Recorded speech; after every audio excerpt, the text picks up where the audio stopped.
गिबियावनो बयखौबो दिनैनि गोदान मोनसे भिडिअ फिन खेब बरायनानै लानाय जाबाय। दिनै आं नोंथांमोननि सिगाङावहाय मोनद' हारिनि एसटि दाबिनायखौ लानानै दा बैसोर मोनद' हारिनि एसटि दाबिनाया मा जाखो, दा बैसोर मोनद' हारिनि एसटि दाबिनाया दायो सिरि जाथ'बाय नामा, दा बेखौ लानानै सिगांनि समाव आसाम सरकारा ग्रुप अफ मिनिस्टारनि मोनसे टिम बानायनाय जादोंमोन। दा बैसोर ग्रुप अफ मिनिस्टारा मोनद' हारिनि एसटि दाबिनायखौ लानानै मोनसे रिपर्ट खालामनाय जादोंमोन आरो बेखौनो CCTOA मोनसे कनसालटेटिभ ग्रुपआ ग्रुप अफ मिनिस्टारनि रिपर्ट बानायनायखौ नायबिजिरनाय जादोंमोन आरो बै नायबिजिरनायनि गेजेरजों CCTOA कनसालटेटिभ ग्रुपआ आसाम सरकारजों दानानै होजानाय ग्रुप अफ मिनिस्टारनि मोनद' हारिनो एसटि होनो लानाय रिकमेन्डेसन रिपर्टखौ रिजेक्ट खालामनाय जादोंमोन। बेनि सोमोन्दै आं सिगांनि भिडिअआव नोंथांमोनजों सावरायखांबाय। दिनै आं नोंथांमोननि सिगाङावहाय बैसोर मोनद' हारिनि एसटि दाबिनाया दायो सिरि जाथ'बाय नामा बेनि सोमोन्दै नोंथांमोननि सिगाङावहाय गुवारै फोरमायनानै होनो थाखाय बे भिडिअखौ लाबोनाय जादों। बेनिखायनो नोंथांमोना भिडिअखौ स्किप खालामालासिनो जोबजासिम नायलां। भिडिअखौ जागायजेननायनि सिगां नोंथांमोननिसिम गुरै खावलायनाय, नोंथांमोना दासिमबो आंनि चेनेलखौ साबस्क्राइब खालामनानै लायाखैबा सिगाङावनो साबस्क्राइब खालामनानै लाग्रोदो। नोंथांमोना आंनि चेनेलाव बेबायदिनो गोदान आपडेटफोरखौ मोननो हागोन। थौदो बिदिब्ला दिनैनि भिडिअखौ जागायदिनि। दा नोंथांमोना बयबो मिथिखागौ, थांनाय माखासे सान सिगांनिफ्रायनो मोनद' हारिया एसटि मोननांगौनि थाखाय आसामजों लोगोसेनो BTC आव गोख्रोङै सोमावसारगासिनो दङ।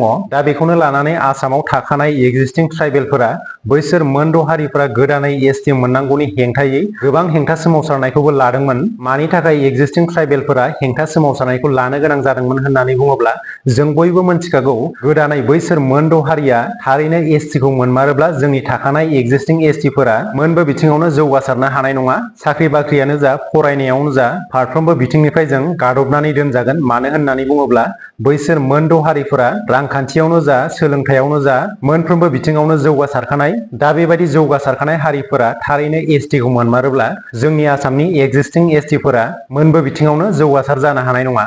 बेखौ लानानैनो जोंनि थाखानाय एक्जिस्टिं एसटिफोरा मोनद' हारिनो गोदानै एसटि स्टेटास होनो नाजानायखौ सरकारनि हेंथायै गोख्रों सोमावसारबोदों।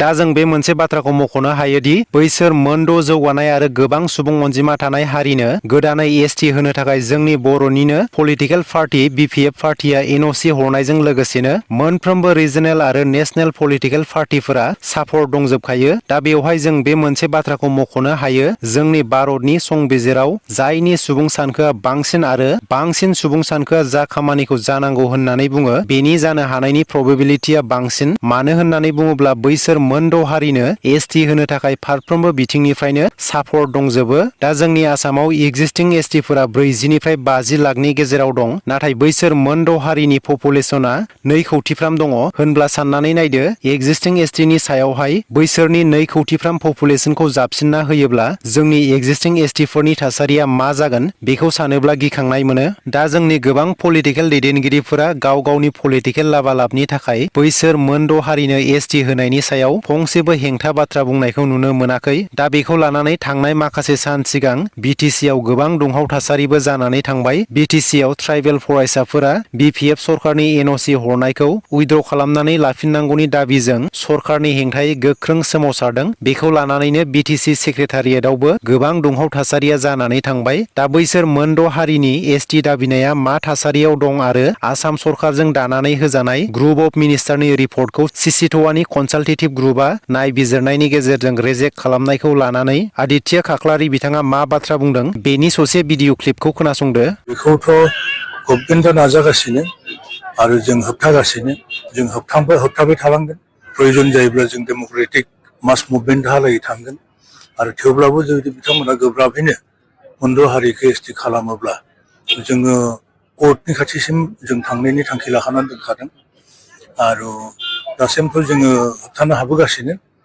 आरो थांनाय 6 डिसेम्बर खालि जों जा मास रेलि खालामबाय सनापुराव, बेनि उनावनो मोनद' हारिनि अर्गानाइजेसनफोराबो एसे स्रि जाथ'नानै दङ दायो। आरो ग्रुप अफ मिनिस्टारनि जा रेकमेन्डेसन, बे रेकमेन्डेसनखौ दैथायहरगोन होनना बुंदों सेन्ट्रेल गभर्नमेन्टनिसिम।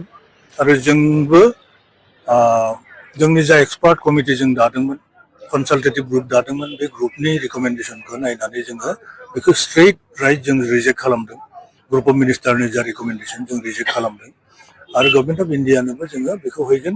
प्राइम मिनिस्टार, होम मिनिस्टार, ट्राइबेल एफेयार्स मिनिस्टार आरो TI आरो NCST नेशनेल कमिसन फर एसटिनोबो जोङो थाबैनो थांनानै बेखिनिखौ जोङो साबमिट खालामो।